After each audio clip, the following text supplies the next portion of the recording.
things were not moving the way obviously you'd want to move as a musician. But by the grace of God, at some point, he left the first company that he was recorded with, which was Zuz Mose at that time, and then he went to CCP EMI. Things got a little bit better, yes, obviously. And then I got saved.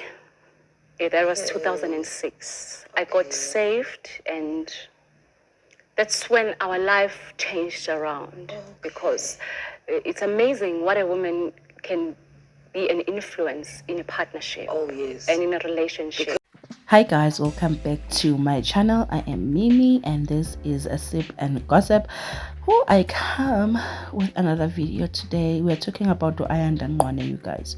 So this video is not to bash ayanda, ncwane in any way, type or form.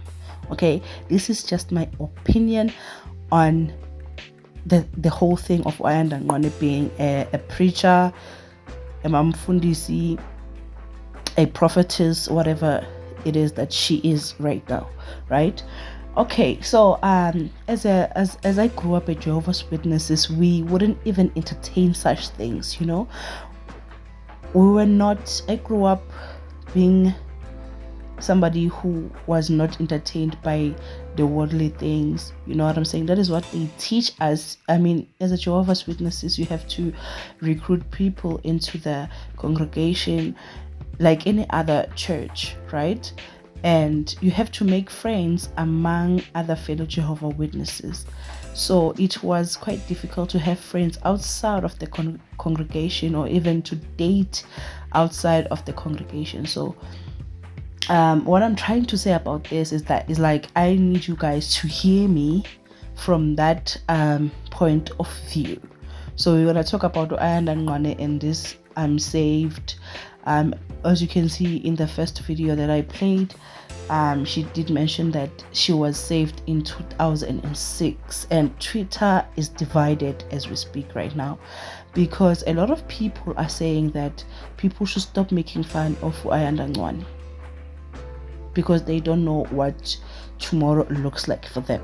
So from what I have gathered, what I have found out, and please mind that I could be wrong about this, I didn't know that ayanda was saved in 2006. That's first of all. I just found out today.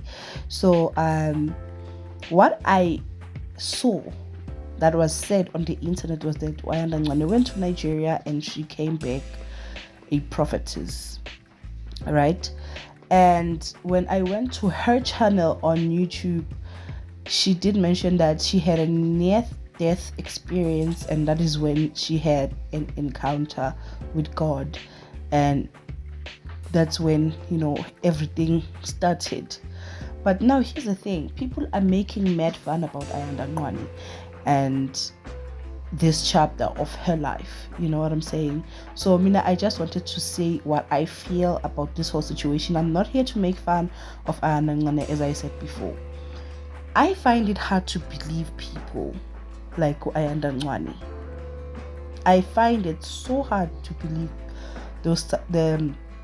such people, because firstly is because I grew up within the Jehovah's Witnesses, right? I was born and bred there. Both my parents were Jehovah's Witnesses, and my sister was also a Jehovah's Witness. I wasn't baptized, but my mom, my dad, and my sister were baptized. I was born there, right? So that's one factor that I do not believe people like ayanda, ncwane and Obushiri. And number two is that these prophets have been proven to be false before. Like Obushiri, I remember when my mom was sick. My mom was sick for 17 years, guys, before she died, right? And we just didn't know where to take her anymore. We just didn't know what to do. There isn't a place that we didn't go, right? Even the place that she didn't approve of, we entered because we needed help. You know, it's so bad to see your mom suffer, right?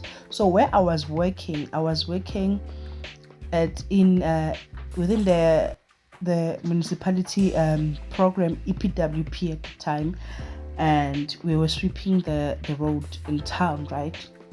So I met a friend who has just been hired, and this friend of mine told me she was like a full blown Prophet Bushiri follower.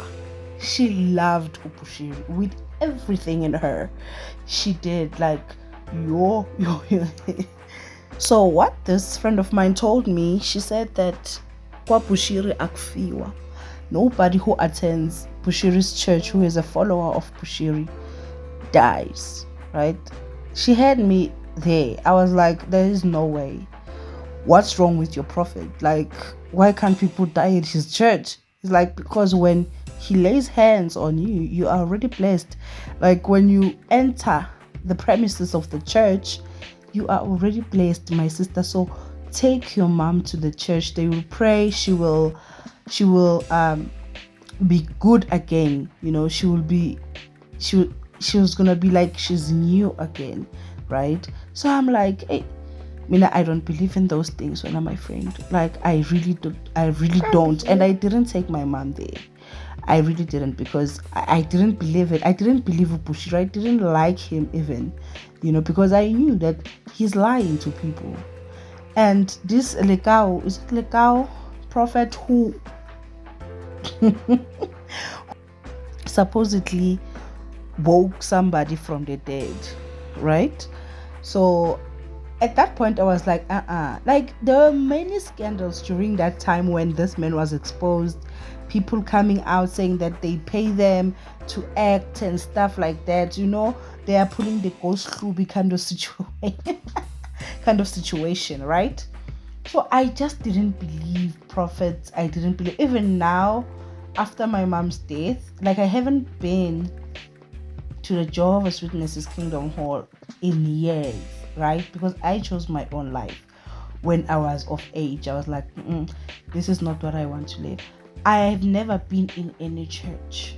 Like I do not believe pastors.